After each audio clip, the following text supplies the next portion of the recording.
Hello and welcome to all of you in geography class. हम लोग भारत के भौतिक विभाग पर चर्चा कर रहे हैं। हमने ये जाना था कि उच्चावच विभिन्नता के आधार पर इन 5 भौतिक इकाइयों में बांटा जाता है। उत्तरी पर्वतीय प्रदेश या हिमालय, उत्तरी मैदान या सतलज गंगा ब्रह्मपुत्र का मैदान, प्रायद्वीपीय पठार, पश्चिमी और पूर्वी तटीय मैदान और द्वीप समूह। इनमें से हमने उत्तरी पर्वतीय प्रदेश और उत्तरी मैदान या सतलज गंगा ब्रह्मपुत्र मैदान के बारे में जानकारी प्राप्त की है। आज हम चर्चा करते हैं प्रायद्वीपीय पठार पर कि ये प्रायद्वीपीय पठार क्या है, इसके कौन कौन से उप विभाग हैं और इनका विस्तार क्या है और इनकी विशेषताएं क्या क्या हैं। आज हम इस पर विस्तार से चर्चा करते हैं। जैसा कि हमने जाना था कि ये जो भारतीय भाग है जिसको कि हम प्रायद्वीपीय पठार के नाम से जानते हैं, ये उस प्राचीन गोंडवाना लैंड का भाग है जो पेंजिया के अंतर्गत जुड़ा हुआ भाग विद्यमान था। इस रूप में ये विश्व का प्राचीनतम पठार है क्योंकि ये प्राचीन गोंडवाना लैंड का भाग रहा है। ये जो पठार है ये त्रिभुजाकार रूप के अंदर भारत के सर्वाधिक क्षेत्रफल में लगभग 16 लाख वर्ग किलोमीटर क्षेत्रफल में 600 से 900 मीटर की औसत ऊंचाई पर विस्तृत है। इसका जो आधार है यानी कि ये त्रिभुजाकार रूप में है, जिसके कारण से इसका आधार उत्तर में अरावली, कैमूर, राजमहल और शिलोंग की पहाड़ियां हैं, तो इसका शीर्ष दक्षिण में कन्याकुमारी है। इस पठार का ढाल दक्षिण और दक्षिण पूर्व की तरफ है। यही कारण है कि भारत की अधिकांश नदियां पूर्व की ओर बंगाल की खाड़ी की ओर प्रवाहित होती हैं। इस पठारी भाग पर विभिन्न पर्वत पाए जाते हैं, जिसके कारण से यह पठार कई छोटे छोटे पठारों में भी विभाजित हो गया है, जिसे हम उप विभागों में बांट करके इनका अध्ययन करते हैं। यहाँ हम भारत के इस मानचित्र में इस बात को भली भांति समझ सकते हैं कि ये जो हमारा प्रायद्वीपीय पठार जो कि त्रिभुजाकार आकृति में है, इसका आधार तो उत्तर की ओर है, वहीं इसका जो शीर्ष है ये दक्षिण की ओर विद्यमान है। इस पठारी भाग के अंतर्गत ये जो विभिन्न प्रकार की पर्वत श्रेणियां हैं, चाहे वो अरावली हो, विंध्यन हो, सतपुड़ा हो, इन सभी पर्वत श्रेणियों की उपस्थिति के कारण से ये पठारी भाग कई छोटे छोटे पठारों के अंतर्गत बट गया है। इस पठारी भाग को अध्ययन की दृष्टि से 2 अलग अलग भागों के अंतर्गत बांटा जाता है। पहला भाग इसका कहलाता है वो है सेंट्रल हाईलैंड्स यानी कि मध्य उच्च भूमि। इस मध्य उच्च भूमि के अंतर्गत मालवा पठार शामिल है, बुंदेलखंड का पठार, बघेलखंड का पठार और छोटा नागपुर का पठार इसके अंतर्गत शामिल किए जाते हैं मध्य उच्च भूमि यानी कि सेंट्रल हाईलैंड्स के अंतर्गत। वहीं इसका जो दूसरा भाग है जिसे कि हम डेक्कन प्लेटू या दक्कन का पठार के नाम से जानते हैं, इसके अंतर्गत डेक्कन ट्रेप यानी कि लावा पठार, वहीं दूसरे बात इसके साथ साथ पश्चिमी घाट, वेस्टर्न घाट और ईस्टर्न घाट अर्थात पूर्वी घाट, इसके अलावा जो इसी पूर्वी घाट का भाग जो है जो कि उत्तर पूर्व की ओर शिलोंग के पठार के रूप में भी विद्यमान है, वो भी इसके अंतर्गत शामिल किया जाता है। अर्थात अध्ययन की दृष्टि से इस प्रायद्वीपीय पठार को हम 2 भागों के अंतर्गत बांटते हैं, central highland and Deccan plateau. इन 2 भागों के अंदर बांट करके इसका अध्ययन किया जाता है। अब हम इस भारत के मानचित्र के अंदर इस प्रायद्वीपीय पठार के ये जो विभिन्न छोटे छोटे उप पठारी भाग हैं, इनके बारे में हमने जानने का प्रयास किया है, जिसमें यदि हम देख सकते हैं कि ये जो भारत का उत्तरी भाग है जिसको कि हम सेंट्रल हाईलैंड के रूप में जान रहे हैं, यहाँ पर ये मालवा का पठार है। इस मालवा के पठार के साथ साथ ये बुंदेलखंड का पठार है, वहीं ये बघेलखंड का पठार आ गया और यहाँ पर ये छोटा नागपुर का पठार विद्यमान है और शिलोंग का पठार भी इसी प्रायद्वीपीय पठार का भाग माना जाता है। इसी प्रकार दक्षिण में दक्कन का पठार, कर्नाटक का पठार और तेलंगाना का पठार इसी प्रायद्वीपीय पठारी भाग के विभिन्न उपविभागों के रूप में जाने जाते हैं।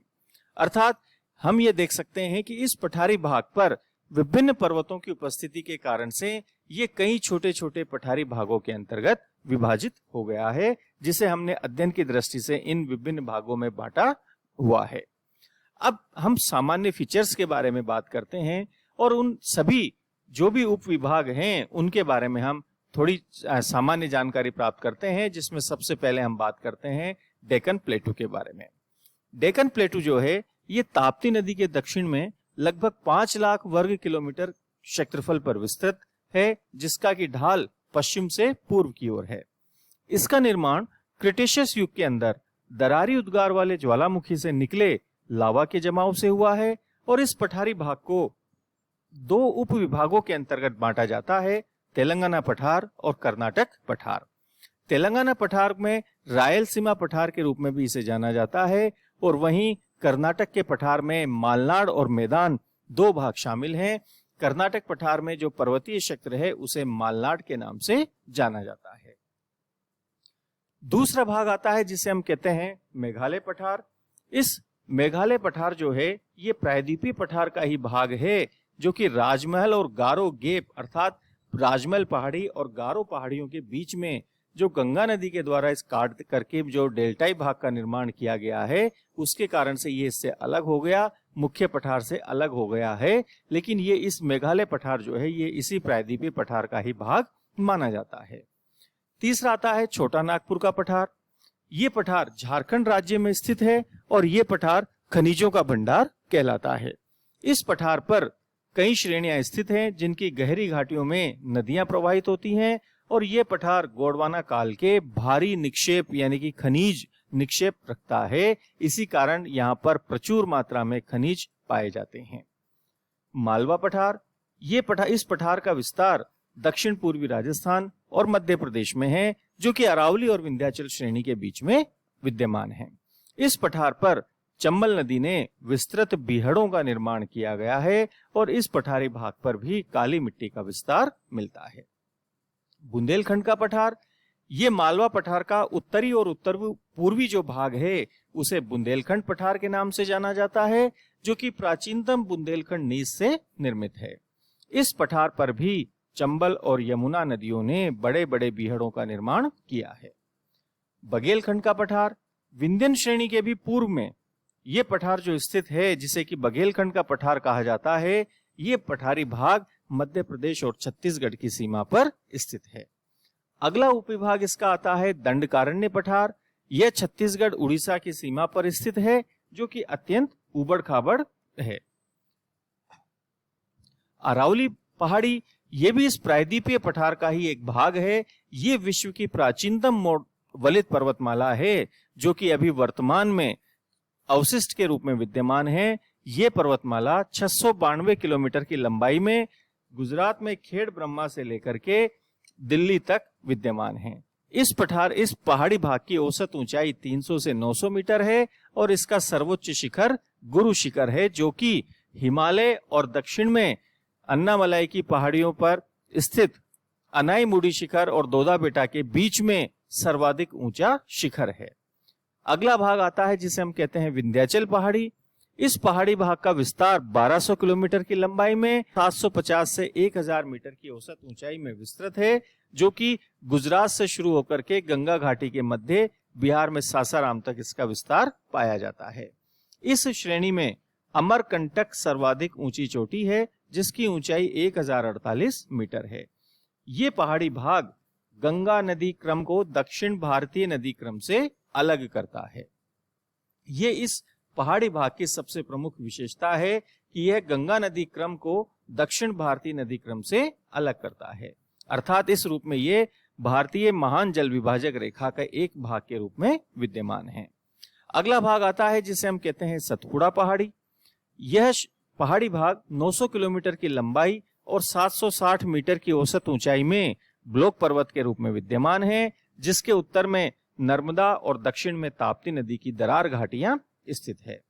धूपगढ़ इसका सर्वोच्च शिखर है।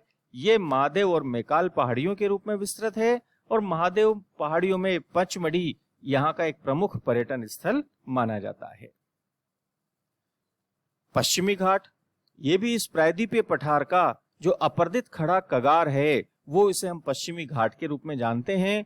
ये वास्तविक पर्वत श्रेणी नहीं है बल्कि प्रायद्वीपीय पठार का जो अंतिम छोर है पश्चिम की ओर वो खड़े कगार के रूप में है जिसे हम पश्चिमी घाट के रूप में जानते हैं जो कि ताप्ती नदी के मुहाने से लेकर कर कन्याकुमारी तक 1600 किलोमीटर की लंबाई में विस्तृत है।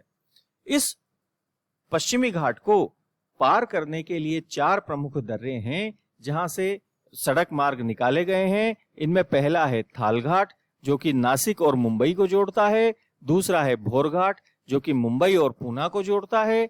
पाल घाट, जो कि कोयम्बटूर और कोचीन के बीच विद्यमान है। और सिनकोट, जो कि त्रिवेंद्रम और मदुरई के बीच में विद्यमान है। इस पूर्वी घाट और पश्चिमी घाट पर्वत के मिलन स्थल पर नीलगिरी पहाड़ी स्थित है और इसी नीलगिरी के दक्षिण में अन्नामलाई की पहाड़ी और उसी के पास में इलायची की पहाड़ियां स्थित हैं। इस पश्चिमी घाट को हम सहयाद्री की पहाड़ियों के रूप में भी जानते हैं। अन्नामलाई की पहाड़ी पर अनाईमुडी चोटी, जिसकी ऊंचाई 2695 मीटर है, जो कि दक्षिण भारत की सर्वाधिक ऊंची चोटी है। यह अनाईमुडी हिमालय के बाद में भारत की सर्वाधिक ऊंची पर्वत चोटी जानी जाती है।